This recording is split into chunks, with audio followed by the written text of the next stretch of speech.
هاوڕێن ئەم کاتان باش و ماندوو نەبن. بە پەلە لەسەر بڕیارەکانی بەریتانیا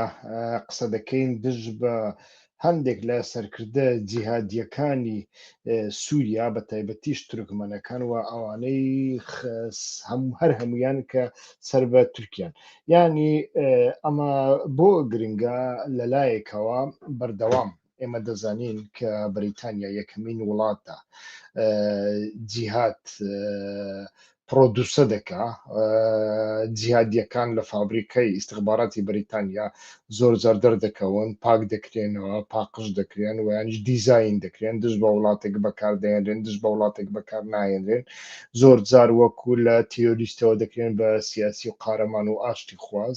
لە ئاشتی خواز و قارەمانیشەوە زۆر زار دەکرێن بە تیرۆریست. ئیتر ئێمە دەزانین کە بەریتانیا لە ساڵانی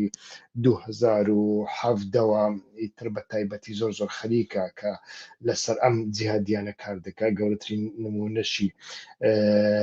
ئیتر ئەوە بوو کە ئەبوو محەممەد ئەلجۆلانی گۆڕی بۆ ئەحمەد شەرا. ئێستاکە هۆکار چییە کە بەریتانیا لە پڕەوە ئیتر ئەو جیهادیانەی نزیکی تورکیا دەخاتە ناو لیستی سزاکانیەوە. با سەرەتا باس لە هەواڵەکە بکەین، دوای ئەوە هەرسەنگاندنێکی تایبەتیش لەسەر ئەوە دەکەین کە لە مێدیاکاندا بەڕاستیش تاوەکو ئێستا جۆتان لێ نەبووە، یان جۆتان لە هەڵسەنگاندنی نەبووە. بۆیە هیوادارم لە ئێستاوە ئەو ڤیددیوە شێر بکەن، لایک بکەن بۆ دۆست و هاوڕێیانتان بنێرنەوە، داوایان لێ بکەن ئەوانیش ببن بە سوبسکرایب. لە ئەمڕۆ واتە 19 کانونی 2025 حکوومەتی بریتانیا پاکێزێکی نوێی سزاکانی دژ بە چەندین کەسایەتی و ڕێکخرا و لە سووریا ڕاگەاند. ئەم هەنگاوە وەک بەشێک لە هەوڵەکانی شانشینی یەکگرتوو دێت بۆ مامەڵەکردن لەگەڵ دۆخی ئاڵۆزی سووریا ساڵێک دوای ڕووخاندنی ڕژێمی بەشار ئەسەد. ئیتر بە گوێرەی وەزارەتی دەرەوە و گەشە پێدانی بەریتانیا FCDO سزاکان لەبەر چەند هۆکارێکی دیاریکرا و سەپێنراون. یەک، لێپرسینەوە لە کۆمەڵکوژی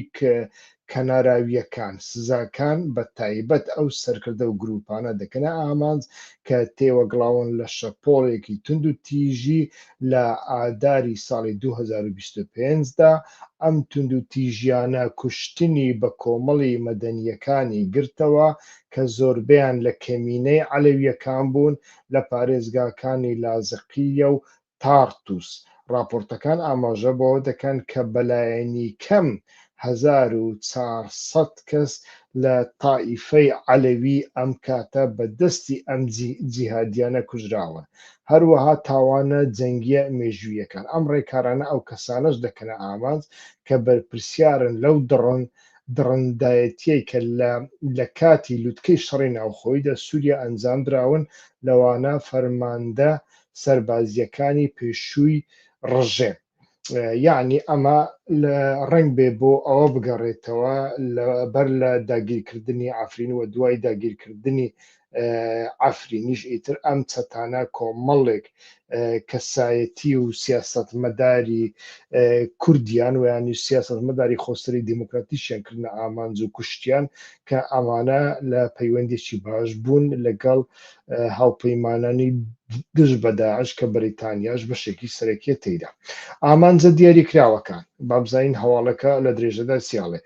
ئەڵێ گروپە چەکدارە ملیشیاکان فەوجی سوڵتان موراد، فەوجی سوڵتان سولەیمان شا واتە ئەمشاد و فەوزی حەمزە. ئەمە ئەو گروپانن کە لەلایەن تورکیاوە پاڵپشتی دەکرێن و لەلایەن نەتەوە یەکگرتووەکانەوە تۆمەتبارن بە لە سێدارەدان، دەربەدەرکردن، تاڵانکردن و تند و تیژی سێکسی. یعنی تا ڕادەیەک ئەتوانین بڵێن باس لەو کارە ساتانە دەکات کە لە گرێسپی یعنی تەڵعەبیەض و لە سەرێکانیە و لە ئافریندا بە تایبەتی هاتوونەتە ئاراوە. بەڵام ئایا بۆ ئەمە دەیکەن؟ نەخێر، بۆ شتێکیکە دەیکەن. ئێستاکە بۆتان باز دەکەم، یعنی بەریتانیا لە بەرخاتری چاوی ڕەشی کوردان ئەم کارن ناکە شتێکی دیکە هەیە ئێستا کە پێتان بڵم و کەسایەتیەکان هەندێک کەسایەتیش وەکووتمان بووینەتە ئامانج لەو سزای ئەمریکا سەرکردەکانی وەک محەممەد جاسم ئەبوو ئەمشە و سەیف بۆڵات ئەبوو بەکر هەروەها کەسایەتیەکانی پێشووی ڕژێم وەک غەیز دەڵە و مقداد فاتح ئەمانەش سەر بە ڕژێمی پێشووی سووریا بوون ئەمانش تاوانبارن لەلایەن بەریتانیاوە بۆیە ئەوە کراون ئیتر و هەروەها دوو بازرگان بەناوەکانی مدەلل و عیمادخۆری سزایان بەسەر سپێنراوە بەهۆی ڕۆڵە مێژوویەکانیان لە دابینکردنی دارایی بۆ ڕژێمی ئەسد یعنی ئێمە دەزانین کە بەریتانیا سیاسەتێکی تاڕادەیەک ئەوەی هەیە پارادۆکسی هەیە دووڕووی هەیە دەربارەی ئیسلامیەکان ئەمەشتان بۆ باز دەکەم ئینجا دەکەوینە سەر شۆڤەکردنی بابەتەکە ئیتر مشتومڕێک دەربارەی سیاسەتی بەریتانیاوە هەیە لەگەڵ گروپە چەکدارەکان لەگەڵ گروپە جیهانیەکان خۆی لە خۆیدا دەزانن بەریتانیا یەکەمین وڵات بوو کە دەستەی تەحریر شام یعنی هەیئەت التەحریر شامی لە لیستی تیرۆر دەرهێنا بەوە دوایی ئەمریکاش بە هەمان شێوە ئەمەی کرد و دەستەی تەحریر شامی لە لیستی ڕێکخراوە تیرۆریستە قەدەغەکراوەکانیش دەرهێنا نەک تیرۆریستە بەڵکو لە لیستی ڕێکخراوە قەدەغەکانیش دەرنا کە ڕەگ و ڕیشەی لە قاعیدەوە هەیە سەرکردایەتی ئەو حرەکەتەی کە لە کانوونی یەکەمی 2024دا ئەسەدی گوایە ڕووخاند ئێستا سەرکردەکەیان ئەحمەد شەڕایە کە پێشتر ئەبوو محەممەد ئەلجۆلانی بوو سەرکردەی کاتی ئیتر سووریایە ئیتر دوو بۆچوون لەو بارەیەوە هەنا بۆچوونێک پێی وایە ڕەخنەگران و هەندێک لە ساودێرە نێ دەوڵەتەکان پێیانەوەی بەریتانیا جۆرێک لە دوو ڕووی واتە پراگماتیکی نیشان دەدا لە لایەکەوە بەریتانیا سزا دەسەپێنێت بەسەر ملیشیاکانی سەر بە تورکیا بەهۆی پێشرکاریەکانی مافی مرۆڤ لە لایەکی ترەوە بە چالاکی خەریکی دروستکردنی پەیوەندی دیبلۆماسیە ئیتر خەریکی پەیوەندی دیبلۆماسیە لەگەڵ ئیدارەی ئەل-شەرع لەگەڵ ئیخوان الموسلیمین و ئیتر بە مەبەستی گوایە مسۆگەرکردنی سەقامگیری هاوکاری دژی تیرۆر و دژی داعش و لەناوبردننی چەکە کیمیاویەکانی سووریا ماشەڵڵا بەڵام ئیتر بۆچوونی دیکەشەیە حکوومەتی بەریتانیا ئەو بۆچوونی بەریتانیایە جەخت لەوە دەکاتەوە کە دەستەی تەحریر شام گۆڕانکاری بەسەرداهاتووە یعنی بوویتە مرۆڤێکی باش و ئاشتی خواز و ئیتر مەلایکەت و خۆی لە قاعدە دوور خستۆتەوە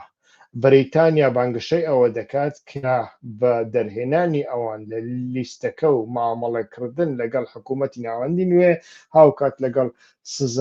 سزادانی ملیشیە یاخی بووەکان پاڵپشتی لە گواستنەوەی سووریایەکی سەقامگیر و گشتگیر دەکات و هێشتا لێپرسینەوە لەو کەسانە دەکات کە مافی مرۆڤ پێشێل دەکەن یعنی بزانە سەرەتا دەمەوێت ئەوە بڵێن ئایا ئەو کۆمەڵکوژیانە ئەحمەد شەڕا بە هیچ شێوەیەک لێی ئاگدار نییە ئەمە ئەسڵ و ئەساسی نیە ئەحمەد شەڕا چۆن لێی ئاگدار نییە ئایا ئەحمەد شەڕا پێیخۆشە ئەو پێیخۆش بوو وانیش پێیخۆشە ئەو کۆمەڵکوژیانە بکرێن هەم پێی خۆشە هەم پێی ناخۆشە یعنی ئەحمەد شەڕا دەیان ساڵە لەسەر ئەو بنەمایە خەڵکەکەی پەروەردە دەکات ئەوان دەوڵەتێکی جیهادی دروست دەکەن دەوڵەتی جیهادی دەوڵەتی ئیسلامی دەوڵەتی شەریعە مانای چییە هەر کەسێک لە قسەی ئیسلامی سیاسی دەربچێ کافرە و دەبێ بکوژرێ وانە یعنی و هەر کەسێک بە تایبەتی ئەو موسڵمانانەی کە تەریقەتی دیکەیان هەیە لە غەیری تەریقەتی سنی ئەوانە مرتەدن لادەرن دووڕوونە و ئەمانە تاوانەکانیان لە تاوانی کریسیان و ئەرمەنی و جوولەکەیەک زۆر زیاترە دەبێت ڕسوکایەتیان پێ بکرێ ئینجا دەبێت بکوژرێن دەبێت تەجاوزیان پێ بکرێ ئینجا دەبێت بکوژرێن دەبی ماڵ و دوای ئەوەی دوای کوشتنیشان دەبێت ماڵ و حاڵیان تاڵان بکرێت ئەوە پەروەردەی جیهاد و ئیسلامی سیاسیە بە گشتی ئیسلامی سیاسی سنیە و لەسەر ئەو بنەمایە ئەحمەد شەرع چەندین ساڵ خەڵکەکەی خۆی پەروەردە کردووە ئێستاکە ئەحمەد شەرع پارەی نییە بەوانە بدە چیان پێ بدە ئەویان پێ ئەدا کە ئێوە لە پێناوی جیهاد بڕۆن عەلەویەک دوو عەلەوی سێ عەلەوی کریسیانەك داڕشنەوە بەرێت لە سەردەمی بابانۆیل و یعنی کریسمەس و ئەوانە داڕشنەوە بەرێت بسووتێنن ویانیش پەیکەرێکی کەسایەتیەکی ڕووناکبیری عەلەوی ئەگەر بینیتان بیڕوخێنن گۆڕستانێک تێک بدەن ئەمە بەمە خۆڕەحەت بکەن ئەوەی پێیان ئەدا ئەوەی پێیان بەڵام لە هەمان کاتدا نایهێوە شتێکی گەورەش ڕوو بدا بۆ ئەوەی تووشی کێشەی گەورە ببێ لە سووریادا چونکە لە هەمان کاتدا کەسایەتێکی پراگماتیستە کەواتە با بگەڕێنەوە سەر بەریتانیا ئەم کارەی بۆ کرد ئێستاکە یعنی ئێمە هەمومان دەزانین لە سووریا کێشەیەکی زۆر گەورە هەیە بەریتانیا لە نێوان دوو بەرداشدایە بەریتانیا لە بارودۆخی سیاسی سەختدایە لەلایەکەوە دەستەی تەحریری شام هەتەشە لە لیستی تیرۆری دەرهێناوە دەیەوێت پەیوەندی فەرمی لەگەڵ حکوومەتەکەی ئەحمەد شەرعدا یعنی جۆدانیەکەی پێشوو هەبێت بەڵام لەلایەکی تریشەوە ناتوانێت چاوپۆشی لەو کۆمەڵکوژیانە بکات کە لە کەناراوەکانی ئیتر سووریا لە دژی کەمینە عەلەویەکان کەمینەی چی عەلەویەکان کاکە لە دوای سونی زۆرینە نەتەوە عەلەوینە یعنی ژمارە عەلەویەکان دوو ئەوەندە سێ ئەوەندە و چوار ئەوەندەی کوردەکانە ئیتر عەلەویەکان ناتوانێت چاولەوە بپۆشێ سەپاندنی ئەم سزایانە وەک پاساوێکی ئەخلاقی بەکاردێنێ بۆ ئەوەی بڵێت ئێمە لەگەڵ حکوومەتی نوێ کار دەکەین حکوومەتی نوێی گۆڕدراوە ئێستر ئەمانە ئەڵقاعیدەنی پەیوەندیان لەگەڵ ئەڵقاعیدە نەماوە ئەمانە ئێستا لە بەرژەوەندی ئێمە لەگەڵ ئیسرائیل لە دژی حەماس لە دژی حیزبوڵڵا لە دژی ئێران کار دەکەن بەڵام لە هەمان کاتدا کۆمەڵێک گروپی تند و تیژی سەر بە تورکیا هەن ئەمانە کێشەمان بۆ دروستەکەن یعنی بابەتەکە لە سەرەتایەوە هەتا کۆتایی پەیوەندی بە کۆمەڵی دیزایانی بریتانیا و ئەمریکا و ئیسرائیل هەیە لە سووریاوە و لەو دیزاینەدا وە دیارە وەکو پێویست ئەڵێ داخوازیەکانی تورکیا بەجێ ناهێنن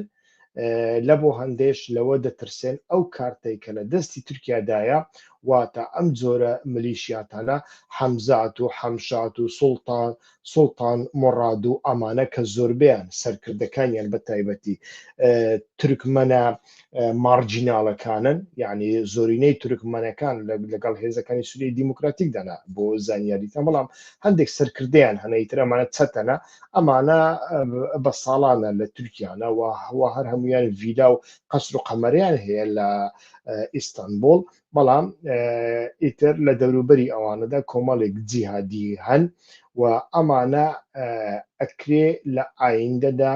کێشە لە بۆ ئەحمەد شەرع دروست بکەن ئەگەر بێت و ئەو دیزاینەی کە دەیکە دیزاینەکە بە دڵی تورکیادا نەبێ یەک لەوانەش چارەسەرکردنی کێشەکانیەتی ویانی شەڕێککەوتنیەتی لەگەڵ هێزەکانی سووریای دیموکراتیک ئەمە زۆر گرنگە لە هەمان کاتدا بەریتانیا لەوە دەترسێت کە لە تورکیادا ئیتر لایەنگرانی حەماس زۆرن و لایەنگرانی حەماس پەیوەندیان لەگەڵ ئەو گروپانەشدا هەیە بە تایبەتی لە ئەفرین چەند ماڵێک لەوانە لایەنگرانی حەماسن کە گروپی سوڵتان موراد و حەمزات و ئەمشات هێناویانە یعنی زۆر نینە بەڵام چەند ماڵێکیان هێناون لەوێ چەند خانووەکیان بۆ دروستکردن خانی باش ئیتر بە پارەی قەتەڕی لە ئەفرین و ئەمانە زەیتونی باخچەکاندا تاڵان دەکەن ئیتر بەرووبوومەکانیان تاڵان دەکەن و لەوێن یعنی ئەمەشیان هەیە لێرەدا ئیتر ئەگەر هاتوو ئەبوو محەممەد جۆلانی سەرکردە پاک و بێگەرد و میهرەبان و ئاشتی خوازەکەی ئێستا واتە ئەبوو محەممەد ئەلجۆلانی ئەگەر هاتوو لەگەڵ هێزەکانی سووریادا ڕێککەوت و ئەو ڕێککەوتنە بە پێی بەرژەوەندیەکانی تورکیا نەبوو کە نابێ ئەمە دیارە بە ئاشکرایتر لە راپۆرتەکەی ڕۆی تەرزدا باس لە سێ فەرقە دەکرێوانە سێ فەرقا یعنی فەرقەیەک سنوورەکانی ئێستای خۆسەری دیموکراتیک دەپارێزێ فەرقەیەک لە سەربازە ژنەکانە و ئەمانە ئاسایشی ناوخۆ دەپارێزن و فەرقەیەکیش لە هەموو سووریا شان بەشانی ئەوە تەحالوفی نێودەوڵەتی واتە هێزە هاوپەیمانەکان لە دژی تیرۆر شەڕ دەکا یعنی ئەمانە ئەگەری هەیە سبەینێ ئەگەر لە ناوچەی لازقیە و تاڕتوو زارێکی دیکە شەڕ دروست بوو یانیش لەگە دروستیەکان شەڕ دروست بوو لەوێش بچن ئیتر هەر هیچ نەوێ ببنە نێوبژیوان یعنی لەوێش ڕۆلیان هەبێ ئیتر تورکیا لەمەش دەترسێ لە هەمان کاتداوەکوتم ئەگەر بێت و لە ئایندەدا دەوڵەتی سووریای ئێستا لەگەڵ ئیسرائیل ڕێککەوتنێک بکە تورکیا لەمەشدا دەیەوێت دەوری هەبێ ویانش ڕۆلی هەبێت چونکە تورکیا زۆر لەمە دەترسێ لە ڕێگای سووریا و ببیتە دراوسەی ئیسرائیل خۆی لە خۆیدا لەو ڕێککەوتنە ئەگەر بکرێ یەک لە خاڵە سەرچیەکان ئەوە دەبێ کە دەبێ ئاسمانی سووریا لەسەر ئیسرائیل واڵا بکرێ هەر لە بۆ هەندێک ئیتر ئەمڕۆکە بەریتانیا دەبین دەستی بۆ ئەو کارتە بردووە یعنی فشار خستنە سەر ملیشیاکانی سەر بە تورکیا سزادانی گروپەکانی وەک سوڵتان مورات ئەمشات و حەمزات پەیامێکی ناڕاستەخۆیە بۆ تورکیا ئەم گروپانە ناوچەکانی باکوور و کەناراوەکاندا خاوەندە سەڵاتن و زۆر کێشە بۆ سەقامگیری حکوومەتی ناوەندی دروست دەکەن بەریتانیا بەم هەنگاوە دەیەوێت ئەم هێزە ملیشیانە لاواز بکات و ڕێگە خۆش بکات بۆ ئەوەی حکوومەتی ڕاگوێزەری سووریا بتوانێت سوپایەکی یەکگرت و دروست بکە یعنی ئەمانە ڕێگە نادەن لە سەرێکانی و عەفرین و لە بەشێکی حەلب سوپا باڵا دەست بێ بەڕاستی ئەگەر سوپا بشی هەوێ یعنی لەو جێرە شێوێنیانەی ئەو دواییە کە لە حەما دروست بوو لە حمز دروست بوو لە نێوانە عەلەویەکان و عەشیرەتێکی سونیدا بەشێک لە هێزەکانی ئەحمەد شەرع بەڕاستی ویستیان هەندێک یارمەتی عەلەویەکان بدەن یعنی ئینسان دەبێت بە ئینسافەوە نزیک بێ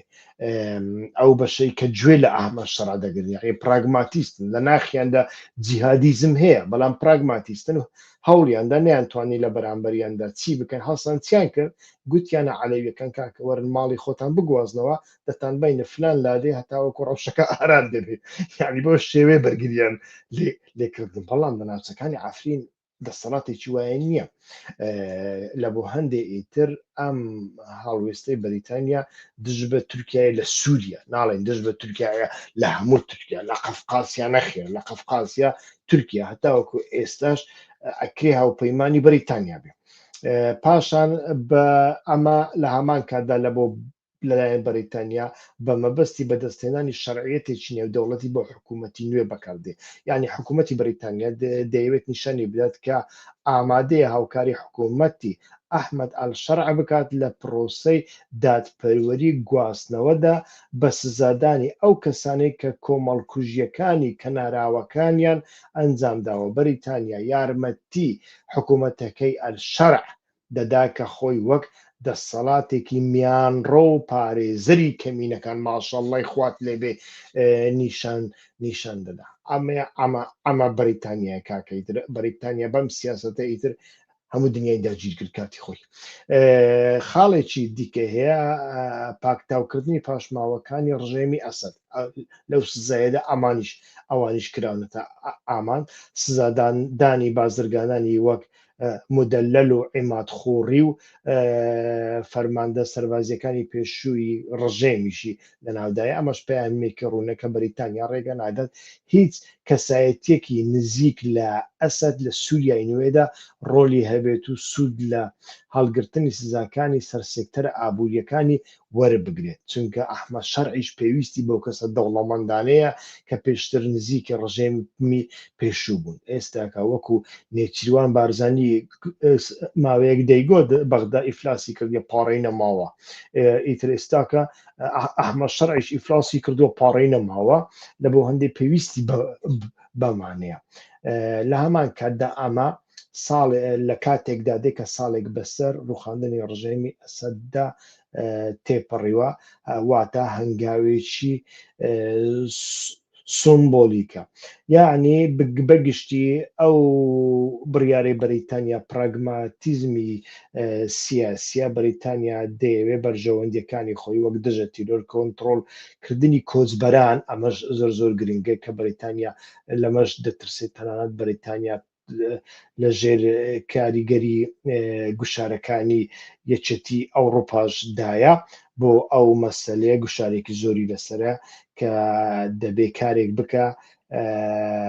کۆچبەران کەم ببن و یانیش بگەڕێنەوە بە تایبەتی بەریتانیا بەردەوام ئەو داواکاریە لە ئەڵمانیا بەردەوام ئەو داواکاریە لە بەریتانیا و لە ئەمریکا دەکات ئەمەشیان هەیە بەڵام وەکو وتم لە هەمووی گرنگتر لە هەمووی ناوەندیتر ئەمەیە کە دەستی تورکیا لە ئایندەدا ببڕنەوە ئەگەر هاتوو حکوومەتی شەرع مەرجەکانی ئەمریکای پێکەنیان کە مەرجە سەرەکیەکان ئیتر ڕێککەوتنە لەگەڵ ئیسرائیل بازدانە بە ئیسرائیل لە هەمان کاتدا ڕێگریکردنە لە تیرۆر و لە گەڕانەوەی ئێران بۆ ناوچەکەویانیش دروستکردنی خەتێکی لۆجستیک و ئیکمال لە نێوان عێراق و لوبناندا و مەسەلەی تیرۆریش هەر بە هەمان شێوە گرنگە چونکە زۆر بەشێک لە هەواڵگیریەکان باسلەوە دەکەن کە ئێران زۆر هەوڵادا لەگەڵ ئەو گروپانە کە ئێستا کە لەناو حکوومەتی ئەحمەد شەرعدا جێگەیان نەگرتووە وەکو داعش و وەکو ئەو گروپانەی نزیک تورکیادا لەژێر ئەمری ئەحمەد شەرعدانین ئەمانە کە لە مەترسیدان ئایندیان دیار نییە ئێران دەیەوێت لەگەڵ ئەمانە ڕێک بکەوێت ئەمەیان چەند ڕاستە چەند ڕاستنیە بەڕاستی تاوەکو ئێستا بەڵگەیەک لە دەستدانیە بەڵام هەندێک دەنگوویەکی وا هەیە و لە بۆ هەندێش ئیتر مەترسیەکە ئەوەشە لەو چوارچێوەیەدا بڕیارەکانی بەریتانیا شی بکەینەوە باشتر دەبێت وا دیارە وەکووتم ئەو بڕیارانەی بەریتانیا دژ بە تورکیا زیاتر پەیوەندی بە ناوخۆی سووریاوە هەیە زیاتر پەیوەندی بە سیاسەتی سووریاوە هەیە بەریتانیا لە بوارەکانی دیکەدا بە تایبەتی لە قەفقاسیادا لە شەڕی رووسیادا ئیتر پشت بە و تەنانەت لە بۆ جیۆپۆلۆتیکی بەریتانی لە ئایندەدا لە قەفقاسیادا زیاتر پشت بە تورکیا دەبەستێت تورکیا وەکو وڵاتێک دەبێنێت کە پۆتانسیەلی هاوپەیمانی تێدا هەیە لەگەڵ بەریتانیا دژ بە رووسیا. سوپاسدانەکەم من کۆتایی پێدێنم هەتاوەکو ئێستا پرسیارێک نابینم دیار عمر و بزانم پرسیارێکی کردووە کاکیوە پرسیارێک بە گشتی ڕۆژئاوای کوردستان بەرەو کوێ فدرالی یان لا مەرکەزی ئیداری داهاتووی ڕقە و دێرە زۆربەی عەرەبیان عەفرین و سەرەکانی زۆربەی ئەوانە کوێ یعنی ئێستا کە تەماشا دەکەین دوای ئەوەی کە دوو سەربازی ئەمریکی و تەرجمانێکی کوژران لە ئەتوانین بڵین یەکەمین ئەزمموی ئەمریکا لەگەڵ ئەحمەد شەرع دژ بە تیرۆر بەبێ بەشداریکردنی هێزەکانی سووریای دیموکراتیک هەندێک دەستی هێزەکانی سووریای دیموکراتیکی بەهێز کردەوە و ئەو گفتوگوی لەناو ئەمریکاشدا هەیە لە بۆ هەندێک ئەمریکا سوورە لەسەرەوەی بەردەوام پشگیری لە ئەحمەد شەرع بکە و دەوڵەتی سووریا لە ڕێگای ئەو دیزاین بکاتەوە چونکە ئەو زیاتر پێویستە ئەو زیاتر ئەتوانێت داخوازیەکانی ئەمریکا و بەریتانیا بەجێبێنێ بەڵام لە هەمان کاتدا ئەحمەد شەرع بەبێ هێزەکانی سووریای دیموکراتیک ناتوانێت هیچ شتێکە ناتوانێت شەڕی تیرۆر بکە ناتوانێت ڕێگە لە ئێران بگرێ و ناتوانێت کەمینەکان بپارێزێ و بەردەوام ئەگەری ئەوە هەیە گروپە چەتەکانی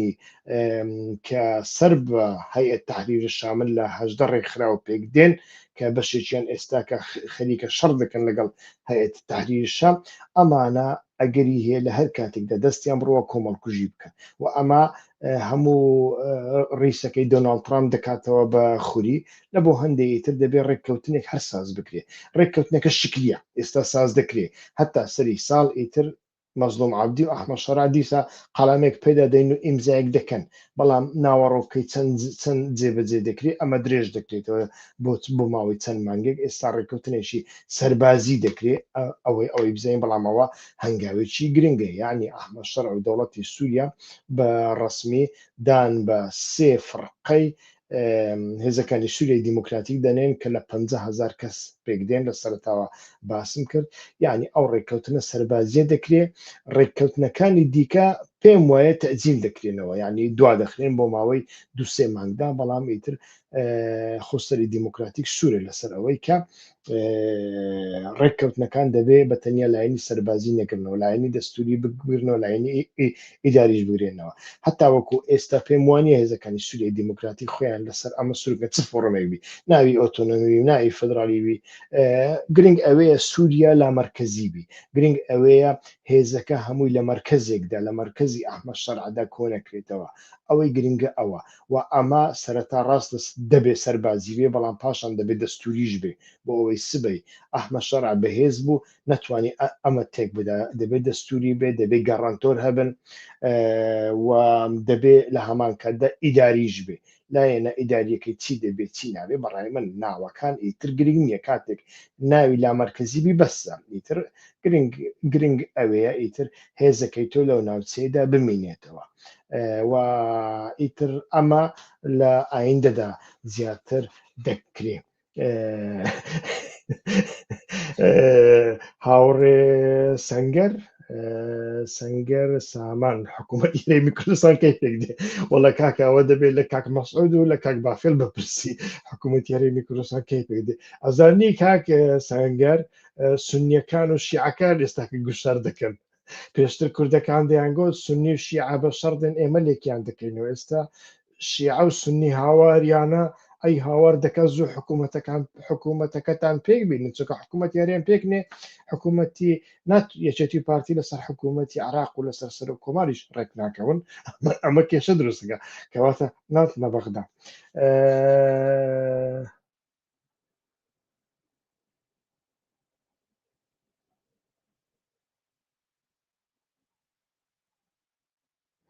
ئیتر نازانم کاک دیار عمەر کچ سیستەمێک بۆ سووریا باشە بەڕاستی ئێرە ڕۆژهەڵاتی ناوەڕاستە لە ڕاستیدا فدرالیش لە بۆ ڕۆژهەڵاتی ناوەڕاست ینی قسەیەکی تۆماس بارا کە دەیکا ئەو بە مەبەستێکی سیاسی دەیکا بەڵام لایەنێکی ڕاستیشی هەیە کاکە فدرالی لە وڵاتێکدا دەکرێت کە دەسەڵاتەکان دابەش بکرێن یعنی لە وڵاتێکدا دادگا سربەخۆ بێ دەستور سربەخۆ بێ سیستەمی دادوەری سربەخۆ بێ ئابووری سربەخۆ بێ تێگەی سەرباز و سوپا و پۆلیس تا ڕادێک سربەخۆ بن کاکە هەتاوەکو ئێستا لە لای ئێمە کە ئێمە ئەوەندە بەرگری لە فدرالی دەکەین سەرۆکەکانمان شەو ڕۆژ تەلەفۆن لە بۆ حاکم دەکەن ئەی هاوار ڕێگانەدا شێروانی دەرکەوی کە تۆزێکی کەش درێژی بکەنەوە يعني بەڕاستی يعني با هەندێک بە سەراحەت لەگەڵ خۆمان قسە بکەین حیزبی کوردی نەک لە هەرێمی کوردستان بەتەنیا لەر چوار پارچەی کوردستان هیچ کەس لە حیزبی کوردی مەرکەزی تر هەیە هیچ کەس هەیە بەڕاستی نییە یعنی کام حیزبی کوردی بۆ دێنیەوە بڵێ مەرکەزی نییە گرنگی بە خەڵک دەدا بەرنامەیەکن دوێنێ دروست کرد لەسەر حیزب لە ڕۆژهەڵاتی ناوەڕاستدا هەرچەندە بەرنامەکە بە کرمانجی بەڵام کرمانجیەکی ڕوونە تکایە هەوڵ بدە کاک دیار عومەر گوێ لەو بەرنامەیەش بگرێ هەرچەندە سەعاتێک درێژە بەڵام بەڕاستی زۆرم خوێندەوە زۆرم خۆماندوو کردووە هەتاوەکو ئەو بەرنامەیەم ساز کردەوە پێم وایە لەو بارەی لە سوودت پێ دەبەخشێ کە حیزبی ڕۆژهەڵاتی ناوەڕاست لە چ وێرانەیەکدایە حیزبی کوردیش لە ناو ئەوانەدا جێ دەگرێت بە هەمویان نەک بەتەنیا یەکێتی و پارتی حیزبی دیموکرات و پەکەکەش تەماشا بکە بە هەمان شێوی یعنی ئێمە هەمومان مەرکەزینە کەواتە یعنی فدرالی پێویستی بە کولتورێکی دیموکراتیکیە کاکە لە بەلجیکا کە فدرالیزم هەیە یعنی واڵۆنیەکان و فلامیەکان و دۆچ زمانەکان یعنی ئەڵمانیەکان ئیتر بەڕاستی لە دڵەوە باوەڕیان بە پێکەوە ژیان هەیە، باوەڕیان بە مافی یەکتری هەیە، باوەڕیان بە بەرگریکردن لە یەکتری هەیە، ڕێز لە یەکتری دەگرن. ئەمانە زۆر زۆر گرنگ لە ڕۆژهەڵاتی ناوەڕاستدا شتیوان نییە. جا لە بۆ هەندێک بەڕاستی ئەم فۆرمانە لە بۆ من گرنگ نین. ئەوەی لە بۆ من گرنگە دەسەڵات لە شوێنێکدا کۆ نەکرێتەوە، دەسەڵات لە شوێنێکدا کۆ نەکرێتەوە. ئەمە زۆر زۆر گرنگە. جا ناوەکەی چۆن دەبیت چۆن ناوی ئەمە زۆر زۆر گرنگ نییە. پێشتریش ئەمریکا بەردەوام دەسەڵاتێکی سەرۆکایەتی بووە، لەلایەکی کەش فێدرالی بووە، سەرۆکایەتی بووە یعنی مرکزی بووە، بەڵام لە هەمان کەدا فێدرالی بووە، لا مرکزی بووە، لەبەر ئەوەی ئیتر لە بەرامبەر سەرۆکدا سیستەمێکی دادوەری بەهێز، ئازادیەکی ڕادەربڕین و ڕۆژنامەوانی بەهێز، یعنی ئازادی پەرس و مێدیا، و لە هەمان کاتدا ئێمە کۆنگرێس و سێناتمان هەبووە. ئێستا کە دۆناڵد ترامپ دەیەوێت دەستکاری ئەمانە بکە، کەواتە لێرەدا مەسەلەکە زۆر زۆر گرنگە. کاکیوا پرسیارێ بۆچی کوردەکانی ڕۆژهەڵات هیچ دەنگیان نییە و نەبەرەو پێشچوونێ پرسی کورد لەوێ، لەبەر ئەوەی لە ڕۆژهەڵاتی کوردستاندا پۆتەنسیەلی سیاسی نییە، یعنی حیزبەکان ئاوارە بوونە لە دەرەوەنە و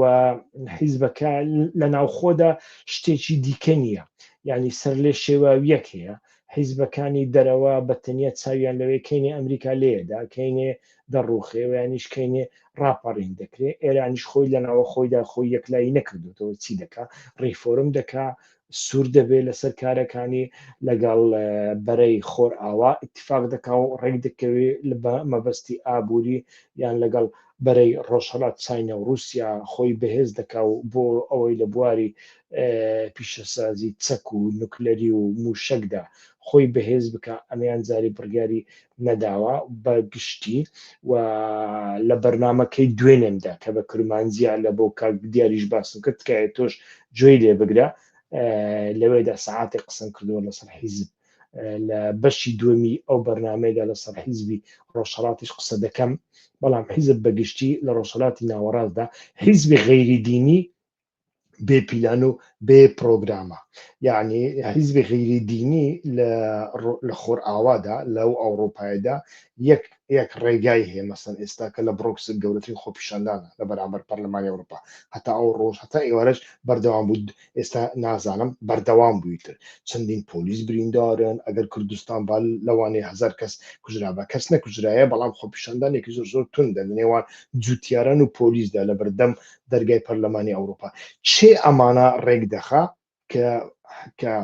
جوتیارانی ئۆپۆزیسیۆن بچن لە بەرامبەر حکوومەت بۆستنەوە؟ سندیکا هەیە، سندیکای جوتیاران هەیە، سندیکای مامۆستایان هەیە، سندیکای پۆلیس هەیە، سندیکای خوێندکاران هەیە، سندیکای شەلاتیەکانیش هەیە بەخوا لە بەلجیکا، یعنی سندیکا هەیە. حیزبی غەیری دینی لە ڕێگای سندیکاکانەوە هەم ئاکسیۆن دەکات، چالاکی دەکات، هەم دەچێتە ناو خەڵک و پەیوەندی لەگەڵ خەڵک دەکات. حیزبی کوردی بە تایبەتی لە ڕۆژهەڵات چی هەیە پەیوەندی لەگەڵ خەڵک بکە؟ حیزبی ئیسلامیمان هەیە لە کوردستانی عێراقدا لە ڕێگای مزگەوتەوە دەیکا، لە ڕێگای باج و سەرانە و خێر و کۆکردنەوەی پارە لە بۆ غەزە و تێگەی بە میلیۆنان دۆلاریان نرد. ئێستا کەژەڵێن لە غەزە خەڵکی غەزە دەفتەرێکیان کۆ کردوێتەوە، یەک دەفتەر یعنی دەکاتە $10,000 بۆ چەند سەماڵ نردویانە. بەڵام سەرباری سەختەکاریەکانیان ئیسلامی سیاسی مزگەوتی هەیە، لە ڕێگەی مزگەوت ئەتوانی خەڵک تەنزیم بکە. حیزبی لایک یعنی سیکولار، نەتەوەیی، دیموکرات، چەپ، لیبرال چی هەیە لە ڕۆژهەڵاتی ناوەڕاستدا بۆی پەیوەندی بکە لەگەڵ خەڵک؟ هیچی نییە. کەواتە خەڵکەکە بە خۆی ماوەتەوە، خەڵکیش بەتەنیا ناتوانێت چالاکی بکە. کاک سەنگەر، خەڵک پێویستی بە ڕێکخراوە، لە ڕێگەی ڕێکخراو دەکرێت. دەگەی ئەجا دەبێ کەسانی پسپۆر، کەسانی بەتوانە، کەسانی سیاسی لەو بوارەیە هەندێک بیر بکەنەوە، سیاسەتی غەیری دینی لەو قەیرانە دەرخن، یعنی شتێکی بۆ دروستکەن لە ڕێگای چیەوە خەڵک پەیوەندی بکە لەگەڵ یەکتری، لە ڕێگای چیەوە حیزب پەیوەندی بکە لەگەڵ خەڵک، لە ڕێگای چیەوە ئەلیت پەیوەندی بکە لەگەڵ خەڵک، لە ڕێگای چیەوە خەڵک بتوانێت ئامادە بکرێ لە بۆ چالاکی لەمەدا بەڕای من کێشەکە هەیە. ئەگەر نا ئەوە نییە خەڵک لە ڕۆژهەڵاتدا بێدەنگە چالاک نییە نەخێر خەڵکی ڕۆژهەڵاتی کوردستان خەڵکی ناوخۆڵێن بەڕاستی لە هەر چوار بەشی کوردستان ڕووناکبیرترن تێگەیشتووترن و تێگەشتوویەکەیان بەڕاستی وای لێ کردووە من لە کادرێکی حیزبیم بیست کادرێکی حیزبی دەیگوت بە قاچاق ساڵی پارچوومەوە ئێران لەگەڵ خوێندکاران منیان نرد بۆی خوێندکاران ڕێک بخەم بەڵام بە شەرمەوە گەڕامەوە گوتم بۆ گوتی ئەو ئاستەم تێدا نەبوو لەگەڵ خوێندکارانی کوردی ئێران قسە بکەم ئاستی ڕووناکبیری ئەوان ئاستی سیاسی ئەوان ئاستی گەشەی فکری ئەوان زۆر لە ئێمە بەهێزترە کە ئێمە شەو و ڕۆژ بەتەنیا دوعا دەکەین ئەی نەتەنیاهۆ کەی نێدەی لێی ئەدەی نەتەنیاهۆش لێیدا هەمووی کردە هەموو شتی کردە ئامانز تێک و پێچیدا بەڵام سوپای بەسیجی نەکردە ئامان ئاگداری سوپای بەسیجی بۆ نەکردە ئامانز ئەمە دیقەتی عەباسوەلی پرۆفیسۆر عەباسوەلی ڕاکێشا بوو سوپای بەسیجی چونکە دەتوانێت لە کاتێکدا کە ڕاپەڕینێک دروست بێت لە ناو ئێراندا خەڵکەکە سەرکوت بکە و ڕژێم بپارێزی ئیسرائیل نەیکرد لە سوپای بەسیجی نەدا ئەگەر بۆی کرا بە خامنەیەیشی دەکوشت بەڵام لە سوپای بەسیجی نەدا هەمانای چیە یعنی کاکە دەوڵەتەکەت بۆ ناگۆڕن دەبێت لە ناوخۆدا دینامیکێتێک دروست بکەیت ئەو دینامیکێتش وەکووتم بە کەسانێک دەکرێت بە دام و دەستگایەک دەکرێت بە فکرێک دەکرێت کە تەجاوزی عەقلیەتی حیزبی کلاسیکی کردبێ حیزبی کلاسیکی کوردی کردبێ ئەو پۆتەنسیۆل لە ناو کوردی ئێراندا هەیە ئەمن دەبینم و زۆر زیاتریشە لە بەشەکانی دیکەی کوردستان پۆتەنسیلی هونەری چەند بەهێزە تەماشاکە کاکە ئێستا کە من بەڕاستی کاتێ دەمەوێت لە بواری هونەری لە بواری ئەدەبی خۆم پێش بخەم وزەم بەربێتەوە من زیاتر تەماشا گوێ لە گۆرانی کوردی ئەوێ دەگرم گوێ لە ئەدەبیاتی ئەوێ دەگرم گوێ لە ماملێ دەگرم شاعرەکانی هێمن دەخوێنەوە ئێستا سەر لە نوێ دەخوێنەوە بەڕاستی وزم پێدا هێزم پێدا چێژم پێدا ئەمە زۆر گرنگە یانی لە بۆ هەندێک لەو چوارچێوێدا بەڕای مشتەکە شڕەوە بکرێت هاوڕێیان نیازم نەبوو بەرنمەیەکی دوور و درێژ بکەمیتر هەر ویستم ئەمەتان پێشکەش بکەم زۆر سوپاس کە تاوەکو ئێستا تەماشاتان کردین لەگەڵماندا بوون هیوادارم بەردەوام لەگەڵماندا بن هیوادارم یارمەتیمان بدەن بۆ گەیاندنی ڤیدیۆکانمان کەناڵەکانمان بۆ دۆست و هاوڕێیانتان و داوایان لێ بکەن ببن بە سوبسکرایب تکایە کاتێکی خۆش بۆ هەمووتان شەو شەوگاتان باش هەر بژین